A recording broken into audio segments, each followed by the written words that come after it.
sme prevážali 130 cm projekt do Žiliny, fungoval náš prototyp, alebo ako sme dopadli na súťaži.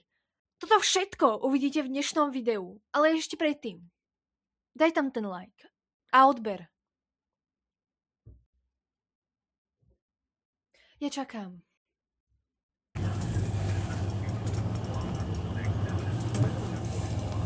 Ale nech len pekne ide. Haló?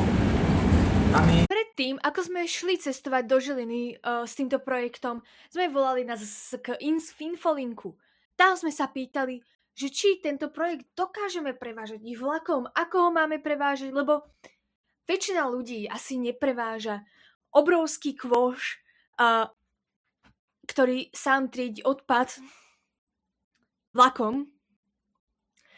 A oni nás tam uistili, že áno, to je v pohode, dáte to vedľa seba, dokým to nemá nejaký rozmer na 150 cm, tak je to úplná pohodička. Lístok nepotrebuje. Nikdy neverte ľuďom na CSK Infolinke. Moje odporúčanie. No samozrejme, že sme to neprepchali do uličky, hej, keďže sme boli v takom kupečku a tam je taká veľmi, veľmi úzučká cestička alebo priechod a my sme tam vedeli vytočiť. Takže sorry každému, komu sme vo štvrtok o 14:00 spomalili rýchlik. My sme to potrebovali trošku naložiť, hej. Ale teda nakoniec sa to vybavilo tak, že sme to dali do tej časti na prevoz veľkej batožiny, hej. A kupovali sme tomu za 2 € lístok. Ja som si za miestenku platil euro. Ten kôš si platil viac. Sme platili viac. Ale hej, nakoniec sme sa do Žiliny dostali.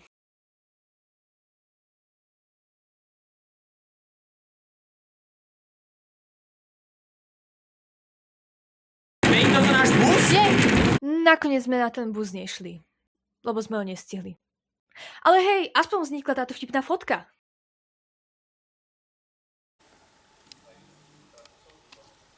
So všetkým prežili sme to, jedine nakoniec sme zabudli, že aké sú tam úzké uličky, takže sme to nakoniec dali do bicykliárne. Nakoniec sme prišli na naše ubytovanie, čo tiež bolo zaujímavé, lebo na recepcii o nás nikto nevedel, že máme prísť. A to sme neboli jediný tým, len ten, čo prišiel ako prvý. A tuto ešte v najbližšom zábere, alebo v zábere, čo práve prešiel, Maťo hovoril niektorému z rodinných príslušníkov tento istý príbeh. Avšak potom, keď už sme šťastne boli ubytovaní, tak sme sa šli navečerať.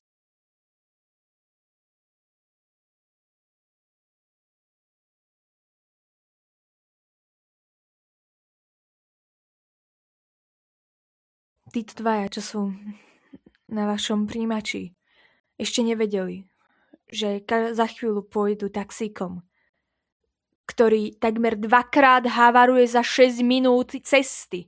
Akože žijem momentálne v Bratislave, hej? To všetci dobre viete. A tam ako doprava je dosť crazy. Ale o mnoho viac sa obávam toho, že by som mal niekedy šoferovať v Žiline, ako po celej Bratislave. Dokopy sme možno cestovali 20-25 minút MHDčkou, a teda týmto taxíkom, a boli sme takmer 3-krát, alebo možno viac. 3-krát je to, čo si pamätám a videl som v zrážke. A to nezveličujem. To je reálna vec. To je na tom najhoršie. Kokos, akože sorry každému, s kým pôjdem do Žiliny, ale ja nešoferujem. Nechám to na vás tam to je dosť crazy. Na to si netrúfam, bohužiaľ. Ale radšej tu prenechávam slovo Maťovi, ktorý vám niečo povie o našom prototype. Takže tu máme krásny náš kôš, ktorý sa po asi pol roku hýbe. Normálne tá plošinka, teraz pozrieť, tam papierik. Šup, tam stránka zadetekuje, že scanning, není to plast, ale hýbe sa to tam. A možno to padne?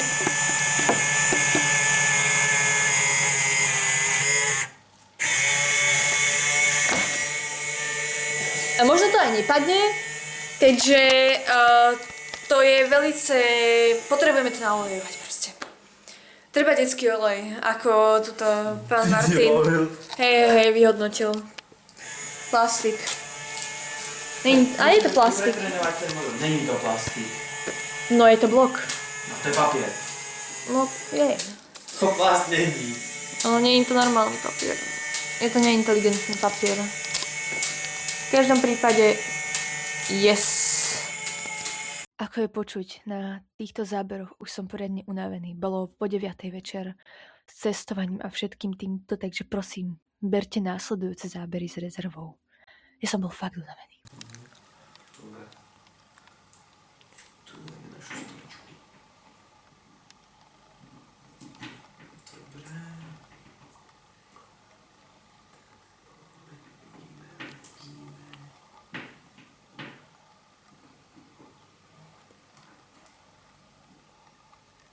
Táto kamera má prekvapil dobrý zoom.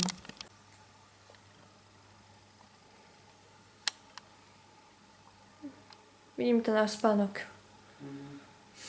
Good night. Počúvame.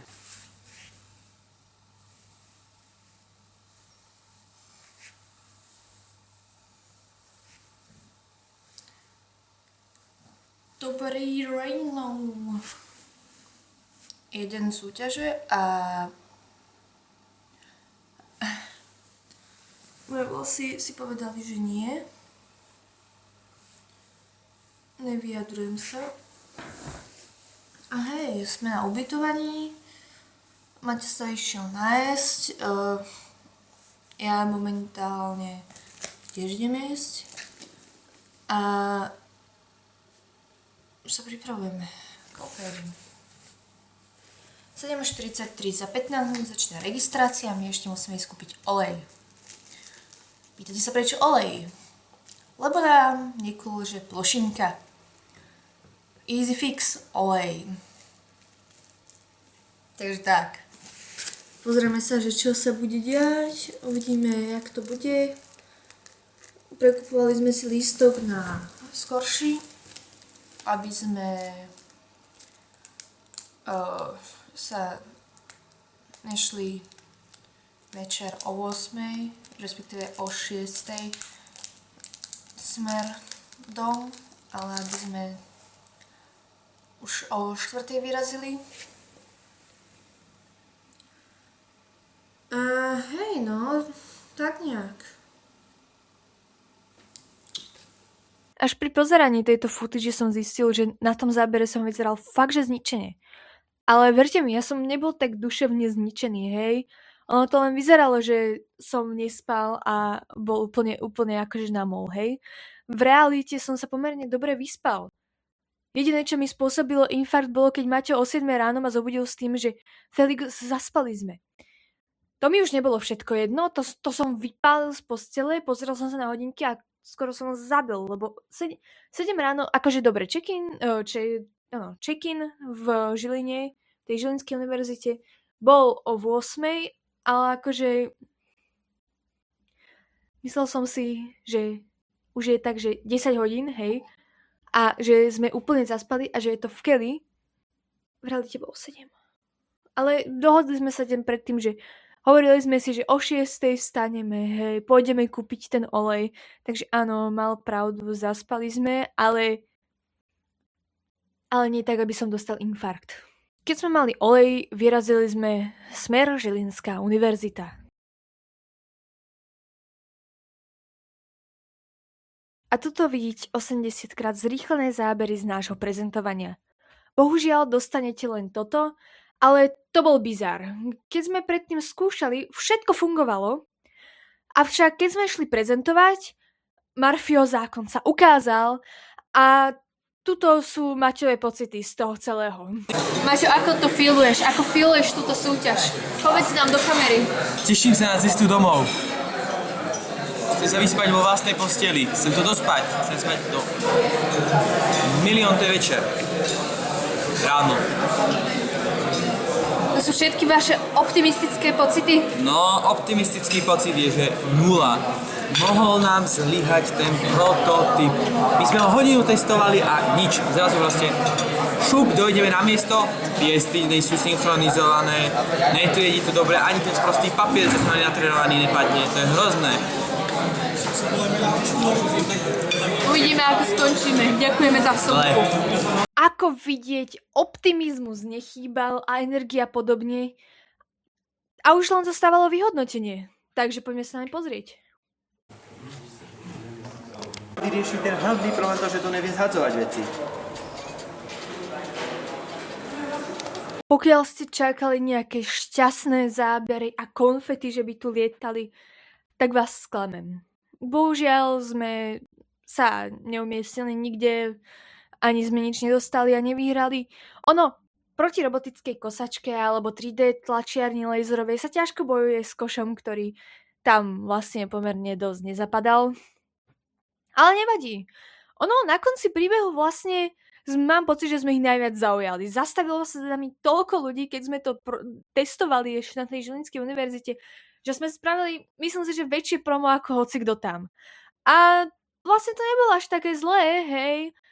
Keď nepočítame to, jak sme boli zničení, chcelo sa nám spať a mohli sme si dať niečo kofeínové, hej, ale tak nikomu to nenapadlo v tom momente. Avšak nevadí, bolo to dosť fajn. A potom už len nasledovala cesta domov. Rozpadá sa.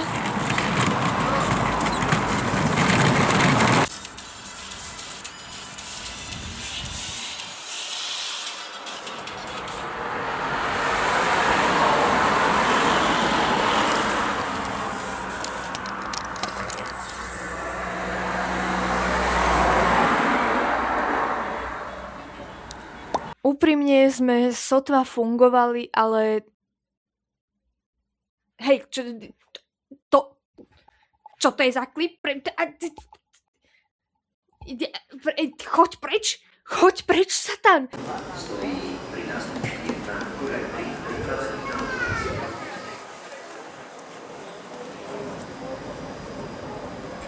Nakoniec môžem povedať, že sme nevyhrali, ale bolo to o tých kamarátstvách, ktoré sme získali po ceste. A hlavne, že sme spojaznili ten prototyp. Takže pokiaľ sa vám ľúbilo toto video, dúfam, že sa vám ľúbilo toto video, dajte like, odber, koment a vidíme sa na budúce. Bye bye!